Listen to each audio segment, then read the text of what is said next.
اس وقت جو باب امام بخاری نے باندھا ہے یہ باب ہے ستونوں کے درمیان نماز پڑھنے کے حوالے سے. ستونوں کے بیچ میں نماز پڑھنا کب؟ جب جماعت نہ ہو رہی ہو. اگر جماعت میں آپ نہیں ہیں، اکیلے پڑھ رہے ہیں، تنہا پڑھ رہے ہیں، تو ستونوں کے بیچ میں نماز پڑھ سکتے ہیں. تو امام بخاری رحمۃ اللہ علیہ نے اسی لیے اس باب کو باقاعدہ الگ سے باندھا اور فی غیر جماعتن کی قید لگائی کہ اگر جماعت میں آپ نہیں ہیں، اکیلے پڑھ رہے ہیں، ستونوں کے بیچ میں پڑھ سکتے ہیں. جیسے یہ 2 ستون ہیں، اس کے بیچ میں کوئی کھڑا ہونا چاہے پڑھ سکتا ہے. تو اس کا مطلب یہ ہوا کہ جماعت کے اندر اگر آپ ہیں تو پھر ستونوں کے بیچ میں کھڑا نہیں ہونا چاہیے، اور صف کے درمیان میں پھر ستون نہیں آنے چاہیے. الا یہ کہ لوگ زیادہ ہیں، مسجدیں چھوٹی ہوتی ہیں تو ستون ہوتے ہیں، بہرحال اب اس کو چھوڑ کے نماز پڑھتے ہیں تو پھر جگہ کم پڑتی ہے، تو وہ ایک مجبوری کی بات الگ. تو اندر تو جیسے ہم نے اب یہ کیا ہوا ہے، بالکل ستون کے بیچ میں صف نہیں بنتی، اور یہاں بھی کوشش کرتے ہیں کہ یہ ستون سے تھوڑی سی آگے ہو جائے، سب آدمی کھڑا ہو جائے. کوشش یہی ہوتی ہے. میں کہتا رہتا ہوں کہ صف کو تھوڑا سا آگے رکھیں تو تقریباً کھڑے ہو جاتے ہیں مل کر. تو لیکن جہاں مجبوری ہے وہاں پر بہرحال ستون بیچ میں آ جاتا ہے. تو یہ مسئلہ ذہن میں رکھیں، اگر مجبوری نہ ہو تو پھر خواہ ستون کو بیچ میں رکھ کے جماعت کرنا یہ مکروہ ہے، اور رسول اللہ صلی اللہ علیہ وسلم نے اس سے منع فرمایا. نہا رسول اللہ صلی اللہ علیہ وسلم عن الصلاۃ بین السواری. سواری کہتے ہیں ستونوں کو، ساریہ کی جمع ہے یہ سواری. یہ اردو والا سواری نہیں ہے، یہ عربی کا سواری. ستونوں کے بیچ میں حضور نے نماز پڑھنے سے منع فرمایا. لیکن اگر آپ اکیلے ہیں، تنہا پڑھ رہے ہیں، تو پھر پڑھ سکتے ہیں، اور یہ بھی حدیث سے ثابت ہے. اور یہ باب امام بخاری نے باندھ کر اور اس کے تحت حدیث لا کر ہمیں یہ اچھی طرح واضح کر کے بتا دیا کہ یہ جائز ہے. اب دیکھیے واقعہ کیا ہوا. حضرت عبداللہ ابن عمر رضی اللہ عنہ کہتے ہیں کہ دخل النبی صلی اللہ علیہ وسلم البیت.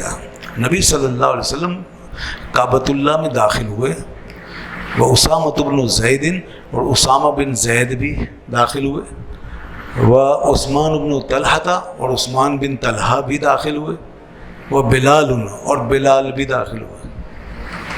یہ سب حضرات کعبے میں داخل ہوئے، وَأَطَالَ، اور دیر تک وہاں قیام کیا، بہت طویل وقت، تو کافی دیر لگائی. حضرت عبداللہ ابن عمر رضی اللہ عنہ فرماتے ہیں ثم خرج، پھر آپ باہر تشریف لائے، وَكُنْتُ أَوَّلَ النَّاسِ دَخَلَ عَلَىٰ أَثَرِهِ، اور میں پہلا شخص تھا جو حضور کے پیچھے فوراً کعبے میں گیا.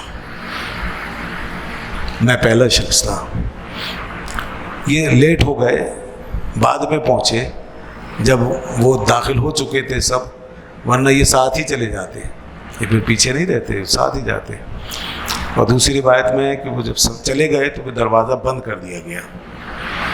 تو اس کے بعد بہرحال جب باہر تشریف لائے تو یہ کہتے ہیں کہ میں پہلا شخص تھا، اندر گیا، فسألت بلال، تو میں نے بلال سے پوچھا أين صلى، کہ رسول اللہ صلی اللہ علیہ وسلم نماز کہاں پڑھی تھی؟ اس کعبۃ اللہ میں مجھے یہ بتاؤ کہ حضور نے نماز کہاں پڑھی تھی. اللہ اکبر. دیکھیے صحابی کا تجسس دیکھیں، رسول پاک صلی اللہ علیہ وسلم سے نسبت دیکھیں، تعلق دیکھیں. کہاں کھڑے ہیں؟ کعبۃ اللہ. آدمی جب کعبے میں جائے گا تو اس کے تو کیا خیالات ہوں گے، کیا احساسات ہوں گے، کہاں پہنچا ہوا ہوگا. ظاہر ہے اس کا ایک ایک گوشہ گوشہ جو ہے مقدس ہے، مطہر ہے، عظیم ہے، اور اس میں جہاں بھی نماز پڑھنے کی سعادت مل جائے، سعادت ہی سعادت ہے. باہر نماز پڑھنا سعادت ہے تو پھر اندر بھی سعادت ہی سعادت ہے. تو وہ اندر جانے کے باوجود وہ یہ پوچھ رہے تھے کہ حضور نے نماز کہاں پڑھی. تو پھر حضرت بلال نے کہا فقال بین العمودین المقدمین، یہ 2 اگلے جو ستون ہیں اس کے بیچ میں. کعبۃ اللہ میں کوئی 6-7 ستون ہیں، اب معلوم نہیں کتنے ستون ہیں، اس وقت 6 ستون کا ذکر آتا ہے. تو وہ 2 ستون آگے تھے، اس کے بیچ میں رسول اللہ صلی اللہ علیہ وسلم نماز ادا فرمائی۔ تو اب حضرت عبداللہ ابن عمر نے اسی جگہ نماز پڑھی۔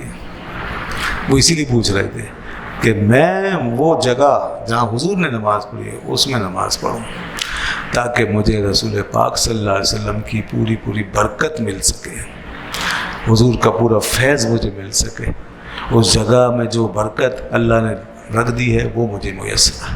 اب کعبۃ اللہ میں جا کر نبی دو عالم صلی اللہ علیہ وسلم کی برکت کے لیے متجسس ہیں، حضور کی کا تبرک لے رہے ہیں۔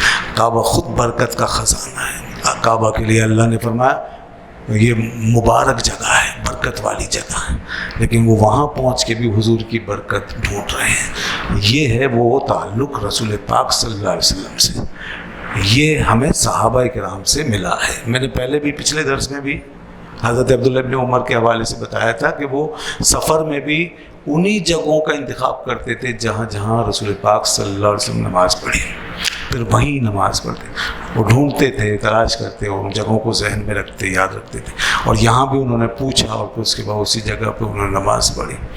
تو یہ سمجھنا چاہیے۔ لوگ ان باتوں کو نہیں سمجھتے اور کہتے ہیں جی کیا ہوتا ہے، جی بندوں سے کیا ہوتا ہے، بس اللہ تعالیٰ سے ہمارا تعلق ہے، ہم نے بس اس سے لو لگا لی، بات ختم ہو گئی، ہم نے اتنے حج کر لیے، اتنی ہم نے نمازیں پڑھ لی، اتنے ہم نے سجدے کر لیے، اتنا ذکر فکر کرتے ہیں، اب بندوں سے کیا ہوتا ہے، اللہ نے ہمیں بڑی توفیق دے رکھی ہے ماشاءاللہ۔ نہیں، یہ اپنی عبادتوں پہ نازا ہونے والی بات ہے، یاد رکھیے۔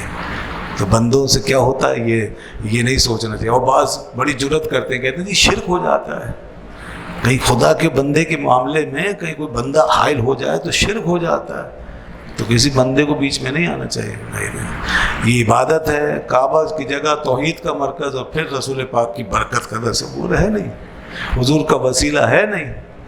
حضرت عبداللہ ابن عمر کے دل سے پوچھو کہ وہ کیا کشش تھی جس کی وجہ سے وہ یہ سب کچھ کرتے تھے، حضور کی جو نشانیاں تھیں، جو نسبتیں تھیں، اس کے اندر کیا کشش انہیں محسوس ہوتی تھی کہ وہ ایسی جگہ پر بھی ڈھونڈ رہے ہیں کہ حضور نے کہاں قدم مبارک رکھے، مجھے وہ جگہ بتاؤ، میں وہیں کھڑے ہو کے نماز پڑھوں گا۔ تو یہ کشش ہے، یہ محبت۔ تو اللہ تعالی ہمیں بھی یہ محبتیں، یہ نسبتیں، ان نسبتوں کی قدر عطا فرمائے۔ الحمدللہ جو کرتے ہیں وہ تو خوش نصیب ہیں، لیکن جو محروم ہیں بیچارے ان باتوں سے اور محفلوں سے اور اس قسم کی باتوں سے، وہ بڑے محروم لوگ ہیں اور خشک ہو گئے۔ وہ پھر جب یہ چیز نہیں رہی تو دین خشک ہو گیا بالکل۔ تو اس میں اب یہ مسئلہ آ گیا کہ ستون کے بیچ میں نماز پڑھنا۔ امام بخاری نے اسی لیے اس حدیث کو کوٹ کیا، ستون کے بیچ میں آپ نے نماز پڑھی، تو آپ تنہا نماز پڑھ رہے ہیں چونکہ، اس لیے ستون کے بیچ میں یہ صحیح ہے حدیث کی روح سے۔